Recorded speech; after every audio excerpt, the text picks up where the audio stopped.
శ్రీ గురుభ్యో నమః. శ్రీమాత్రే నమః. మా భక్తి టీవీని ప్రోత్సహిస్తూ ఉన్నటువంటి మా ప్రేక్షకులందరికీ ధన్యవాదాలు తెలుపుతూ ఉన్నాము. ప్రతి వారం చెప్పుకుంటున్నట్టుగానే ఈ వారం కూడా రాశి ఫలితాలు తెలియచెప్పుకుందాము. ముందుగా గ్రహస్థితిలో వృషభ రాశిలో కుజుడు, మిథున రాశిలో బుధుడు, అలాగే గురు రవిలు ఇద్దరు కర్కాటక రాశిలో, శుక్ర కేతువులు సింహరాశిలో, చంద్రుడు వృశ్చిక రాశిలో, కుంభరాశిలో రాహువు, అలాగే మీన రాశిలో వక్రించి ఉన్నటువంటి శనిగారు. ఇక వారాంతంలోకి వెళ్ళేటప్పటికీ శుక్రాచార్యుల వారి యొక్క సంచారము తన యొక్క నీచ రాశి అయినటువంటి కన్యా రాశిలోకి వెళ్ళి ఉన్నది. చంద్రుని యొక్క సంచారము కుంభరాశిలో రాహు గారితో కలిసి ఉన్నది. ఇక్కడ చెప్పుకోదగ్గ సూచనలు ఏంటంటే గ్రహ సమ్మేళనాల యొక్క ఫలితాల ద్వారా శుక్ర కేతువుల యొక్క స్థితి, అలాగే రాహు యొక్క దృష్టి అంతగా అన్యోన్యతని సూచించబడనివ్వవు. ఏ విధంగా ఈ అన్యోన్యతని దెబ్బతీద్దామా అనేటట్టుగా ఉంటాయి. కాబట్టి ఈ అన్యోన్యత అనేది అది ప్రేమ అవ్వచ్చు, సత్సంబంధాలు అవ్వచ్చు, ఏవైనా అవ్వచ్చు, వాటి మీదనే ఎక్కువగా ఫలితాన్ని చూపిస్తూ ఉంటాయి. అక్క చెల్లెళ్ళు, అన్నదమ్ములు, అన్నా చెల్లెళ్ళు, తల్లిదండ్రులు, బిడ్డలు, అలాగే ప్రేమికులు, భార్యాభర్తలు, ఎవరైనా సరే కొన్ని రకాల జాగ్రత్తలు పాటించుకుంటూ ఉండాలి. ఇక రవి గురుల యొక్క కలయిక మంచి అడ్మినిస్ట్రేషన్ని సూచిస్తూ ఉంటుంది, కానీ ఇది మూఢమిని సూచిస్తూ ఉంటుంది. కాబట్టి గురువు గారి యొక్క సంచారము రవి గారితో కలిసి ఉన్నందువల్ల శుభకార్యాలు అనేవి ఈ సమయంలో ఉండవు. ఎటు ఆషాఢ మాసం కాబట్టి దీని గురించినటువంటి బాధ ఎవరికి ఉండబోదు. ఎందువల్ల అంటే ఆషాఢ మాసంలో భగవంతునికి సంబంధించినటువంటి పూజలు, వ్రతాలు ఇలాంటివి చేసుకోవచ్చు, కానీ మనము కూడా చేసుకుంటాం. కానీ శంకుస్థాపనలు, గృహప్రవేశాలు, పెళ్లిళ్ళు, ఉపనయనాలు ఇలాంటివి ఏవి ఉండబోవు. కాబట్టి అంతగా చింతించవలసిన అవసరం లేదు అని చెప్పి తెలియజేస్తూ ఉన్నాను. ఇక దృష్టి ఫలితాలకు వస్తే శనిగారి యొక్క తృతీయ దృష్టి కుజుని మీద ఉంటూ రోడ్డు ప్రమాదాలని, యుద్ధాలని, అలాగే ప్రజలలో ఐకమత్యం లేకుండా ఉండడాన్ని, అనారోగ్యాన్ని సూచిస్తూ ఉంటుంది. అన్ని విధాలుగా జాగ్రత్తలు తీసుకోవాల్సిందే. ఈ శని కుజుల యొక్క పరస్పర దృష్టులు కానీ, లేదా శనిగారి దృష్టి కానీ, లేదా కుజుని దృష్టి కానీ ఇవి అంత పూర్తిగా ఆరోగ్యకరమైనవి కాదు. కాబట్టి కొన్ని రకాలుగా వైద్య సేవలు తీసుకోవాల్సి ఉంటుంది. అలాగే ప్రయాణాల విషయం గురించిన శ్రద్ధ, జాగ్రత్తలు కూడా తీసుకోవాల్సి ఉంటుంది. ఇక కుజుని యొక్క 4వ దృష్టి శుక్రాచార్యుల వారి మీద పడుతోంది. ఇది ప్రేమికుల విషయంలో మటుకు అధిక జాగ్రత్తల్ని సూచిస్తోంది. వర్ణాంతర వివాహాలు కానీ, కులాంతర వివాహాలు కానీ చేసుకోవాలి అనుకునేవారు కొన్నాళ్ళు వాయిదా వేసుకోవడం చాలా చాలా మంచిది. అలాగే కుజుని దృష్టి చంద్రుని మీద ప్రసరిస్తూ చంద్రుని యొక్క నీచ భంగాన్ని సూచిస్తూ ఉన్నది. ఇక్కడ చంద్రుణ్ణి బలోపేతం చేస్తున్నందువల్ల చాలా వరకు మానసికమైన దృఢత్వాన్ని కలిగి ఉంటారు అని చెప్పి తెలియచేస్తూ ఉన్నాను.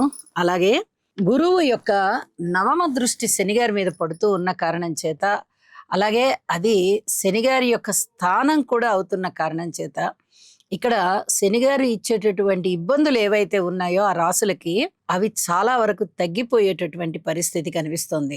మొత్తం మీద గ్రహస్థితులు చాలా బాగున్నాయి అని చెప్పి తెలియచెప్పడం జరుగుతోంది.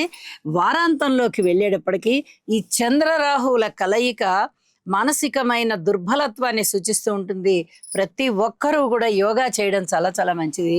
అలాగే శనిగారి యొక్క 7వ దృష్టి శుక్రాచార్యుల వారి మీద, అందున నీచలో ఉన్న శుక్రాచార్యుల వారి మీద పడుతున్న కారణం చేత ఇక్కడ గురువులు కానీ, పెద్ద పెద్ద స్థానాలలో ఉన్నటువంటి, అంటే ఒక లీడర్షిప్ కలిగి ఉన్నటువంటి వ్యక్తులు కానీ, లీడింగ్లో ఉన్న సంస్థలు కానీ, ఎందుకంటే అది బుధ క్షేత్రం కదా, కాబట్టి వ్యాపార వర్గాల వారు కూడా, ప్రేమికులు కానీ, భార్యాభర్తలు కానీ అతి జాగ్రత్తగా సంచరిస్తూ ఉండాలి. ఈ శనిగారి దృష్టి శుక్రాచార్యుల వారి మీద ఒక నెల రోజుల కాలం ఉంటుంది. శుక్రాచార్యుల వారు ఇక్కడ ఉన్నంత కాలం అన్నమాట, కన్యారాశిలో సంచరిస్తూ ఉన్నంత కాలము. కాబట్టి ఇది అధికమైనటువంటి జాగ్రత్తలు తీసుకుంటూ ముందరికి వెళ్ళాలి అని చెప్పి మరీ మరీ సూచన చేస్తూ ఉన్నాను. శని శుక్ర స్తోత్రపారాయణాలు చేసుకోవడం చాలా మంచిది అని చెప్పి తెలియజేస్తూ ఇక రాసుల్లోకి వెళ్దాము. కన్యరాశి కన్యా రాశి వారికి 5 గ్రహాల యొక్క స్థితి సంచారము చాలా చాలా బాగుంది అని చెప్పి ఈ వారం గ్రహస్థితులు తెలియచేస్తూ ఉన్నాయి. తృతీయ స్థానంలో చంద్రుడు బాగున్నారు, షష్ఠ స్థానంలో రాహు బాగున్నారు, అలాగే ఏకాదశంలో రవి గురులు బాగున్నారు, ద్వాదశంలో శుక్రాచార్యుల వారు బాగున్నారు. వెరసి 5 గ్రహాలు కూడా ఉత్తమోత్తమమైన ఫలితాలనే ఇస్తున్నాయి అని చెప్పి తెలియచెప్పడం జరుగుతోంది. అన్నదమ్ముల యొక్క సహాయ సహకారాలు బాగుంటాయి, దగ్గరి బంధువుల యొక్క ప్రేమ ఆప్యాయతలు బాగుంటాయి, మనోబలం పెరుగుతుంది. అలాగే కుటుంబ జీవితంలో అనుకోని విధంగా ఒడిదుడుకులు వస్తున్నాయి అనిపిస్తుంది, అయితే వాటిని మీరు సమర్థవంతంగా ఎదుర్కోగలుగుతారు. ధనానికి సంబంధించి మాతృవర్గ రీత్యా చక్కటి సహాయ సహకారాలు అందుతాయి మీకు. అయితే లాభాల బాటలో ఉన్నారు మీరు. ఎక్కువగా ఏది ప్రయత్నం చేయక్కర్లేకుండానే మీకు అన్ని వైపుల నుంచి ధనం వచ్చేటటువంటి పరిస్థితి కనిపిస్తోంది.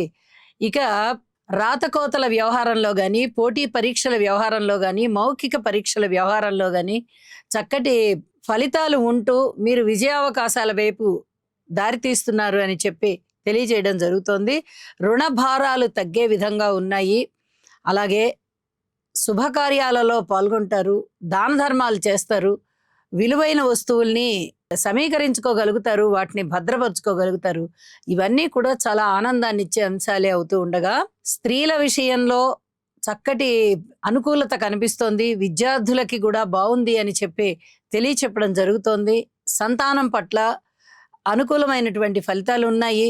భార్యాభర్తల అనుకూలత విషయంలో పూర్వం కన్నా కొంచెం మేలైన పరిస్థితులే ఉంటున్నాయి. అయినప్పటికీ కూడా ఇప్పుడు కొంచెం ఈ వారం అంతా జాగ్రత్తలు పాటించుకుంటూ వెళ్ళండి అని చెప్పి తెలియజేస్తున్నాను.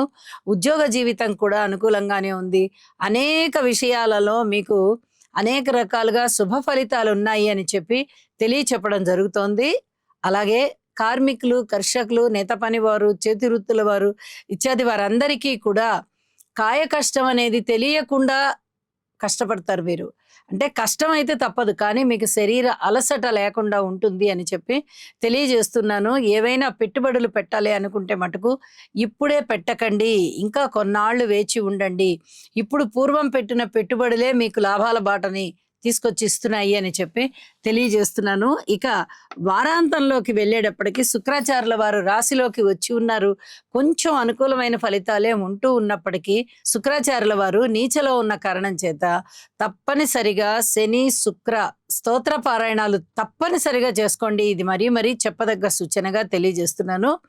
విద్యార్థులు బాగున్నారు, ఉద్యోగస్తులు బాగున్నారు, వ్యాపారస్తులు బాగున్నారు, అన్ని విధాల మంచి ఫలితాలు ఉన్నాయి కాబట్టి సంతృప్తికర జీవితంతో ఉన్నారు అని చెప్పి తెలియజేస్తూ, మరింతగా అనుకూలమైన ఫలితాల కోసం నవగ్రహ స్తోత్ర పారాయణాలు చేయండి. శనిగారికి ఒక్కసారి తైలాభిషేకం చేయండి. ఇంటి ఇలవేల్పుని పూజించండి. మరింతగా అనుకూలమైన ఫలితాలు ఉంటాయి. శుభం.